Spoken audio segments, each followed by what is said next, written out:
How do you know you're ready to hire a community manager? How do you make sure that you hire a Rockstar community manager? And how do you best support them once they're on your team? I get asked these questions all the time, which is why I'm sharing this podcast interview with you. This time, I am not the one doing the interviewing. In fact, I'm being interviewed by my friend Paula Maidens for her podcast, and she's an expert on hiring and leadership and wanted to dive into the specifics around community managers. It was such a great interview. I asked her if I could share it here. Now, if you have a community manager and you want to uplevel their skills, make sure to check out my community training course at shanalyn.com/cultivate. And if you are a community manager or want to become a community manager, we always need more of you. In fact, I have people reaching out to me all the time asking for help recruiting a great community manager, and they want somebody trained through my Cultivate program. And honestly, they get swooped up pretty fast. So if you're in the market to advance your skills in the online space, I highly encourage you to check out my training course. Go to shanalyn.com/OCM for online community manager to learn more. And in the meantime, dive into this episode to learn all about hiring and training community managers. Hey, everybody. I am thrilled to have Shana Lynn on the podcast today. Shana is an online community strategist who is the trusted advisor to many of the big top-tier subscription businesses that you know and love. She helps them create thriving communities and increase their retention. Shana is really big on systems, team, and profit, so we've got a heap in common. And today we're going to be talking about hiring and managing community managers. I'm so excited to be sharing her wisdom with you. So a very big warm welcome to you, Shana. It's so good to have you here. Yeah, thanks for having me. This is going to be super fun. Absolutely. Do you want to kick off by telling everybody about you and your business and what you actually do? Yeah, of course. So first and foremost, I am a wife and I'm a mom to 4 and a grandma to 1. So big family person. We homeschool, a lot of time with the family, a lot of time. And I've been a full-time entrepreneur working from home since 2012. So I first spoke about online communities back in 2008, talking about the virtual reality world of Second Life, which is now kind of been replaced with the metaverse, if you will. So this is a space that is not new to me. I've worked in the corporate area of all of this, worked with brick and mortar businesses, and now have really focused in with a lot of online businesses. But this is my heart in helping people create thriving communities that people never want to leave so that they can increase retention, which ultimately helps them build more profit in their business. So good. So everybody that's listening, mostly entrepreneurs, and they're in that stage of their business where they're still really hands-on and they're working through the process of going, right, what can I get off my plate to be able to grow and give themselves more space? So definitely for many of the people, managing their communities and being involved is one of those things on the list. So I want to start with asking, in your experience, is it actually possible to have somebody else manage your community? Yeah, it is. And honestly, a great community manager can manage the community better than you. And the reason being is because as the business owner, we have so many hats that we're wearing, especially in the early stage of our business. And at the end of the day, driving revenue is our number one goal. So when we have to launch or sell more products or create more products, that often ends up becoming the priority, and nurturing our customers and serving our customers well, or really nurturing our community, tends to kind of fall to the wayside, and we become really just reactive. Oh, there's a new post that I have to respond to, and you get in there and like get it done. Whereas when you have a community manager in there whose primary goal is really helping that community make progress in whatever you're teaching them, they are proactively nurturing the community. They're thinking about it from a strategic level in a way that you can as a business owner, but you probably just don't have the time to. I love that, because that is the number one question that everybody's weighing up. It's like, but can this person do it better than me? Yeah. And actually, is it worth me spending the money on somebody else doing it? So I love that you've just said that it'll never get deprioritized. And in fact, they'll be able to bring more energy and ideas to it in those busy times of your business. Yeah, of course. And it does require you as the business owner to really develop the strategy of what it looks like to manage that community and to help establish the purpose and the culture. We have these 4 pillars of a thriving community that we teach.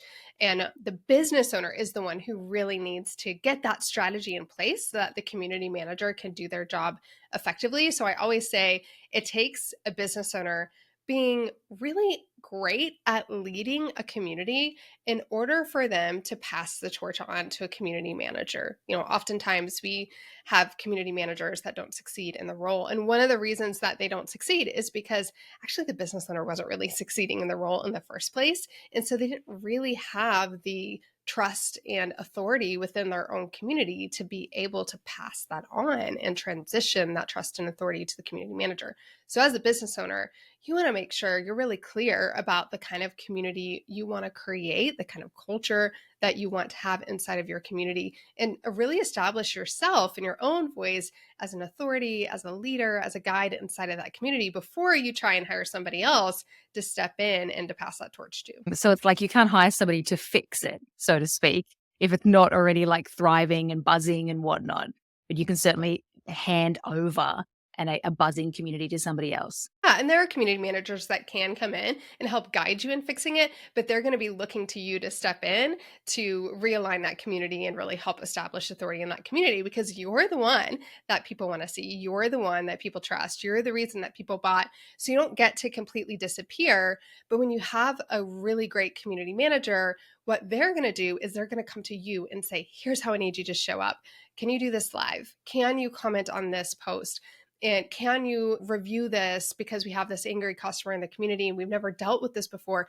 Can you tell me how you would respond to this? And then I'm going to document that. I'm not going to need you to answer this question again, but I haven't encountered this before. So they're going to come to you and basically guide you in how to best support the community, versus you just feeling like you're constantly having to check in. And it's always in the back of your mind. It's always in your Facebook notifications. Turn all of that off and let your community manager do that work and ping you when you're needed. Love that. Because that's one of the biggest things that my clients talk about. It's like, if I'm going to get interrupted all day with how do I answer this, then I may as well just be doing it myself and cut out the middleman. So you've started to talk, I think, probably about what sounds like best practice. So can you talk to us about that? So what do you need to have in place? Is it a stage thing to hand it over to a community manager? What do you need to be clear on up front? Tell us about best practice. Yeah, so we talk about the community cultivated framework, which is these 4 pillars of a thriving community. So it's cause, which is having like a really clear purpose and path and direction for people. Culture, which is establishing very clear beliefs, behaviors, and boundaries. Then we talk about communication, whether it's outgoing communication to your community, all of those announcement posts, whether it's incoming, which is how are we actually hearing from them, getting feedback from them, or internal, which are those discussions that happen within our community forum. And then we have the last piece, which is connection, which is all about really creating safety and defining the different spaces where our community can connect. Because it's not just a Facebook group, right? Your community, that's the group of people that you serve, and you connect with them in lots of different ways. So having a community manager come in and try and establish those 4 pillars is really challenging, because it's your business. You're the one who's been running it. You're the one who has the vision. You're the one who has helped sort of lay the foundation of this culture. And it's really hard for you because you probably just created it organically. You weren't really strategic about it. So how do you transfer that knowledge to somebody else? It's just like anything else. When you hire somebody, you have to have a way to transfer that knowledge. So establishing that framework within your business is the first thing to do, so that you can transfer that vision, that strategy for the community to a community manager. So that's job number 1, right? Then you have to make sure that you're hiring the right person, which we can have a whole nother conversation about that. Like, how do you make sure you're hiring the right community manager? But once you've hired that person, there is an onboarding, just like any other role that you have in the business, where you're going to have to be more hands-on in the beginning. But if you've hired the right person, they understand that their job is to learn as they go. So yes, they're asking a lot of questions in the beginning, but what they shouldn't be doing is asking the same questions over and over again. But that also requires you as a leader to let go of the reins, because some of us say we want a community manager, but then we don't really want to let go. Oh, I'll just respond to that. Oh, I'll take care of that. Oh, just let me handle that. And we have to really make sure that we empower that leader in order for them to be able to go forth and handle those scenarios moving forward.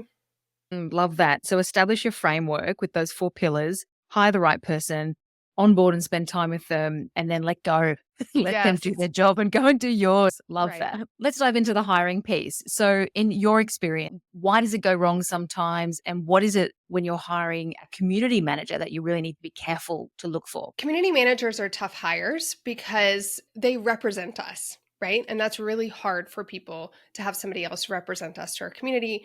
We're basically handing over a black book of relationships that we have taken all of this time to build. And our reputation is on the line, our retention in our program is on the line, all connected to this community manager. So there's a lot of weight on this position, although a lot of people don't see it that way because they're not necessarily a director level or C-suite level role. But we emotionally feel that when we go to hire that person. So what happens is we tend to only hire people we know. We hire people who are existing community members. We're like, oh, Sally is really great at engaging in the community. She's always answering people's questions in the community. She would make a great community manager. Or, oh, my friend Jess, she's really lovely. I think she would be great. Or, oh, I have this assistant that works for me, and that assistant can manage this community. And what we've done is we've basically said, these are people I know and that I feel like I can trust. And I'm not going to go through a hiring process because there's no way a stranger is going to be a right fit for the community. So that's often the mistake that we see. There's actually no hiring process. People just hire somebody that they know that feels convenient and make, that emotional decision around hiring. So having a solid hiring process, really understanding that you are hiring for a very specific role. Now, I always like to distinguish between a virtual assistant and a community manager. They are not the same. If you just want somebody to let people in and out of a Facebook group, that's a VA. We don't have to hire a community manager for that. Community manager is somebody who's really strategically driving progress forward inside of your online program and inside of the Facebook group and in other areas as well. So we want to get really clear that that's the level that we're hiring for, right? And then we want to make sure that we're hiring somebody who has the qualities and experience we'd be looking for in a community manager. They don't have to have experience as a community manager, but I always say you want somebody who's detail oriented. This is the cruise director of your organization. It's their job to make sure that people are at the right place at the right time and they have the right information. They're handling a lot of details. So that's really important. They need to be a great communicator, both oral and written. It used to be primarily just written, but now actually because of ChatGPT and all the AI tools, like that's actually not as much a priority because you can get a lot of support in that area, but they can't get a lot of support when they're leading or hosting a Zoom call or they're one-on-one with a member who's going through a hard time. So that oral and written communication is really important. So it's important that a community manager is emotionally intelligent because they're dealing with human to human interaction, and you're going to have people who are sometimes saying crazy things in the community and they need to be handled in a really gentle way. And if a community manager doesn't have the emotional intelligence to not take that personally and to be able to remove themselves emotionally from that situation, it can end up blowing up. So that is really important to understand how people have handled tough situations like that in the past. And then finally, we're really looking for somebody who has experience working with people. I say they need to love people, but they need to have not had that love tested. If you have not worked in customer support or retail or hospitality, right? Those are the kinds of past jobs, like I said, doesn't have to be an online community manager, but you've worked in a situation where you have had to deal with challenging people and you've had your love for people tested, then like, okay, wait, they actually do love people, not just in a social situation. They're not just extroverted, but they've actually had that love for people tested. And those are really the four things that I look for generally. And then, of course, specifically based on your business needs and the roles and responsibilities that you've defined, there may be other skills or behaviors that you're looking for. Love that. I love the way you put that. They've had their love for people tested. Yes. Because everybody will say that they love people because they're just a social butterfly, and people think, oh, I'll just hire a social butterfly to be my community manager. And I'm like, well, if they haven't had it tested, we're not quite sure. We're not quite sure. Totally. Love that.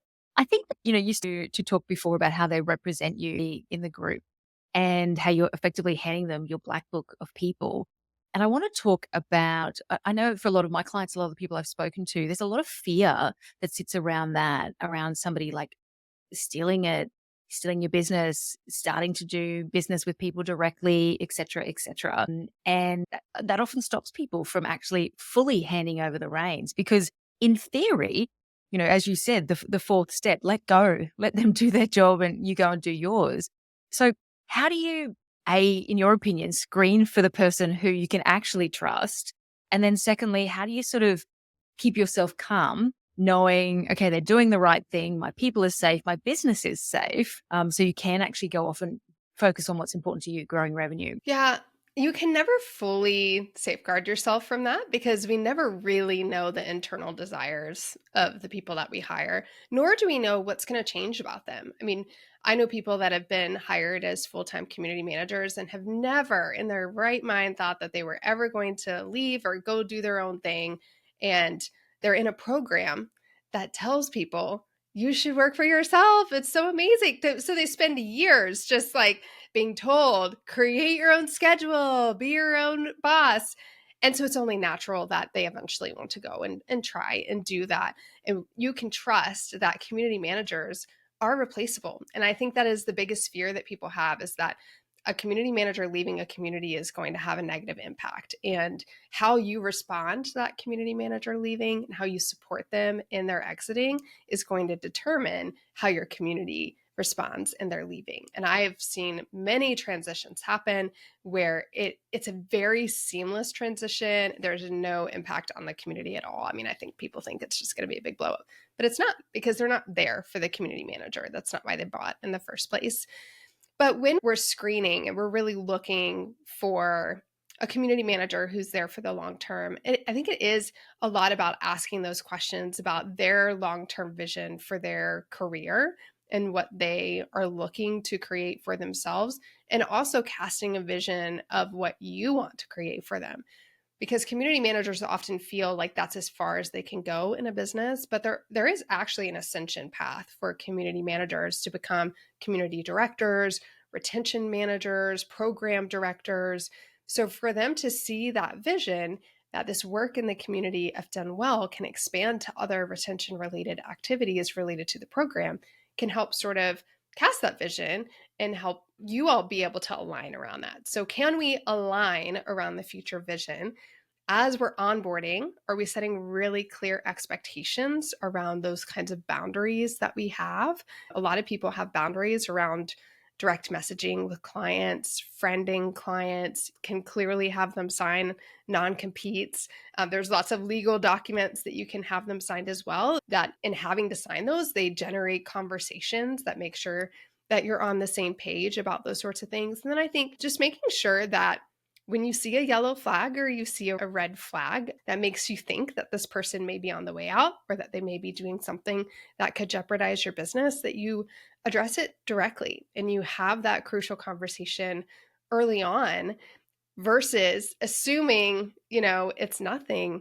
Those corrective conversations, those exploratory conversations, I think can help make sure that if you need to transition somebody out, that you're able to do that before all of this damage has been done in the background. Love that. I love that you talked about somebody leaving your business doesn't need to be the worst thing in the world. And I think that's actually the reality of the new world that we live in. People don't hang around for 10 years. I mean, some do, but we can't expect or rely on that. One of the things I talk to my clients about is actually a sustainable business is a business where the systems hold up your business and people can come and go, as opposed to a person being the thing that's holding up your community in this case. So actually not being afraid of that. I love that. And that confidence that, yes, lots of people have done it. Community managers have transitioned in and out, and it's been a beautiful experience for the whole community, and you can wish someone well. That's so good to hear. And I love that you also said, know your boundaries when it comes to direct messaging and talk about it up front and set that expectation. And if you have a whiff that something else is happening, address it, dive into it. Because I think it's also easy to make all these assumptions about what you think's going on and write the person off from a distance and think, oh, well, this is what they're doing. And then, start to go to plan B without actually having a conversation about it as well.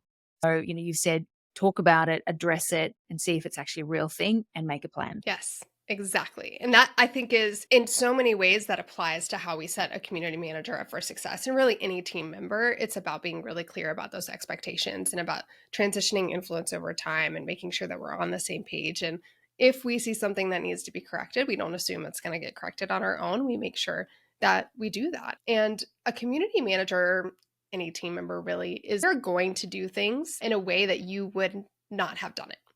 They're not going to do everything how you would have done it. And so I think it's important that we recognize that and that we're careful not to correct for little nuances of, oh, this is how I would have said it, or this is how I would have responded to that. Because ultimately they are not you.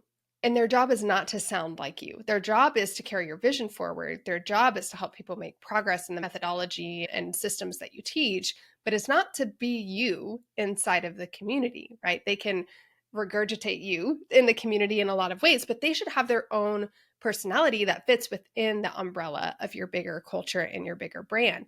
So they should be doing things slightly different than you would, but it's really focusing on their ability to achieve the outcome, right? If the outcome of the post is that this person feels supported, they're back active in the community again, they're re-engaged, did this person's response lead to that outcome? And if so, wonderful. And if not, then that's where we need to have a conversation about how maybe they could correct the way that it's been done. But I see in onboarding and ongoing onboarding processes with community managers that one of the biggest hiccups and tension points that the business owner doesn't realize as a point of frustration for them is that they're actually expecting the community manager to respond like them and sound like them. And in a lot of ways, that's not what we're going for. We're looking for the outcome, the result of the engagement being to activate members and keep them feeling supported in making progress. Love that. So it's like let them bring their own personality, for example, or and perhaps to a certain extent their own language to getting the same outcome as long as it's within the values and whatever rules that you've set up for maybe, things that you can and can't say or how you say it in your business. And I guess it comes back to, well, you can't ask somebody to do something if you're not clear on that for Right. yourself. Those Yeah. foundations are so Yeah. important. So would you recommend sort of getting as specific as, we don't use emojis or we do use emojis or we don't use slang or we, put love hearts or something like that? Like, are you drilling down into when you're sort of setting, I guess, the framework of the culture and the way you want your members to feel? Are you dropping to that sort of detail or is it you bring your own personality and your own emojis, for example, as long as the person feels like this? We do have some clients that are big on voice guides. So they've had somebody create a voice guide for them that details out those kinds of things. But voice guides, I try to remind people, are really for copywriters who are trying to write like they are you. They are not for emails from other team members. They're not for comments coming from a community manager. They are for a copywriter that is pretending to be you, writing your sales emails for you, writing your newsletter for you. That's really what a voice guide is for. Now, I do think that high level voice guide, general tones, personalities of brands, culture of brands, that's a large umbrella that somebody can operate within. And so, it's very easy to say, like, hey, we're a very serious and professional company, so we actually don't use emojis and we never use more than one exclamation point. That's really simple to put into place. Whereas voice guides can be pages and pages of details. I don't recommend expecting a community manager who is not a copywriter to follow one, but I do think you can have some high level boundaries. Love that. Yeah. Okay, cool. Because I think that can be a hiccup thinking how much detail do I need to preempt and go into to be able to support this person. So keep it high level, but link it to sort of the values and the culture and the personality of the brand and hand that over. Love that. In that sort of way of thinking or, along that line of thought, is there anything else when in the don't do category that you could, if we sort of talking to the leader who's managing the community manager, is there anything else that they shouldn't do to really empower the person to succeed? One of the things that I see happen is when business owners undermine the authority of the community manager within the community. So we have to be really careful about that, where we are not correcting our community manager in public in our community forum. So it's one thing to validate what the community manager has said and then expand upon that. Like, what Shana said was so amazing. Definitely take this piece of advice. And you could also, and then give further detail on that. And I think that's true often for any response that a business owner is going to have in a community where somebody else has already responded. But I do see that happen sometimes where business owners are like, that's not how I would have responded. And instead of sending a Slack message and saying, hey, could you correct this or could you edit this? They come in and they just really undermine that authority that they've worked so hard to create. And that's the thing, is it's, you really do have to pass the torch of authority and give them ownership. We have to give them ownership of the result. Now, for some community managers, that ownership, that metric is really retention, because they're involved in more than just the community. They're involved in content creation and all sorts of aspects. They kind of have a much larger role. But for some, it's active member participation, it's engagement levels inside of the community, it's success stories inside of the community. You can determine what that metric is, but that at the end of the day, we have to give them ownership of it and make sure that on the strategic side of what's happening in the community, that we're actually listening to them, that we are empowering them and giving them space to come with ideas, to come with new strategies, giving them the opportunity to play and test, which is something that once our core strategy is established, once that community cultivated framework is done, then we should have some room to play. Then we should have this like 10-80-10 relationship. I worked as the director of community for a guy named Stu McLaren for 3 years. And we had what we called 10-80-10, which was I would come to him with the first 10% of an idea, and he would either say no to it or he would help me shape it into what worked for a vision for him. I would take care of the other 80% in the middle, and I'd come back to him and show him the final 10 before we hit go. And that kind of relationship was very empowering, because I knew that ultimately I was in charge. I was responsible for the result. I was the one who needed to make it happen. And I could get his feedback. I could make sure there was alignment, because the community was so closely tied, especially for him, to his brand. But I could still come to the table other than just implementing a checklist from Asana every day, making sure that I respond to the community every day. I actually had permission and was empowered to think strategically about how to move the community forward.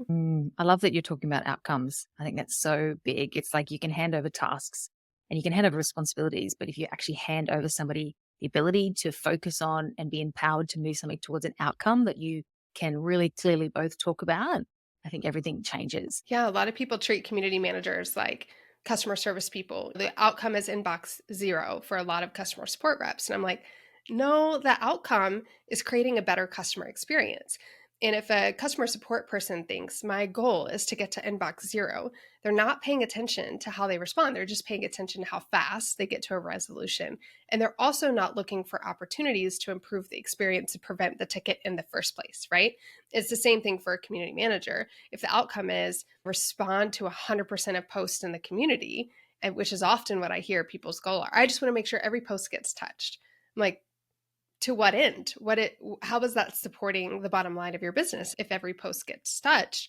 Let's think about the leading metrics, right? That lead to that lagging metric of retention. And those leading metrics are participation in calls, activation inside of the community, feeling supported, making progress, implementation. These are all of those leading metrics that can get us a higher retention number. Love that. I feel like we've talked about so much awesome stuff today. Is there anything else that you'd like to share as far as like wisdom or, things that you wish everybody would know to be able to make this? Yeah, just two pieces of advice. One is that you can totally hire part-time with the intention to move to full-time. I think oftentimes people think they need to hire a full-time community manager, but there's a lot of community managers out there that are comfortable with part-time work. They're former teachers, they're stay-at-home moms, they like the flexibility, and they like that part-time. So don't feel like you have to have one full-time in order to get the support that you need. And then second, know that in the onboarding process, you don't have to throw them into your community right away. So we often recommend that they spend the first 30 to 60 days, even behind the scenes, not actually engaging directly in the community, but doing things behind the scenes, reviewing emails and providing feedback, even looking at customer support tickets, getting to know the community really well before you actually put them in front of the community. So if you have a probationary period, if you're nervous about the person that you're hiring, if you're somebody who is harder to trust, then keep them out of the public eye for a little bit, have them working on projects behind the scenes until that trust can be built and you're ready to introduce them into the community. Love that. Amazing. Now, you teach people how to be community managers and how to be the right community manager for you. So, do you want to take a moment to tell us about how people can get some support from you or tap into that? Yeah, of course. So we have a guide. It's a free guide, best practices for community managers. So it's shanalyn.com/best practices. You can find that in the show notes, I'm sure. And that'll just kind of recap a lot of the things that we've talked about. What do you look for in a community manager? What should you expect them to do? What's their role in the business?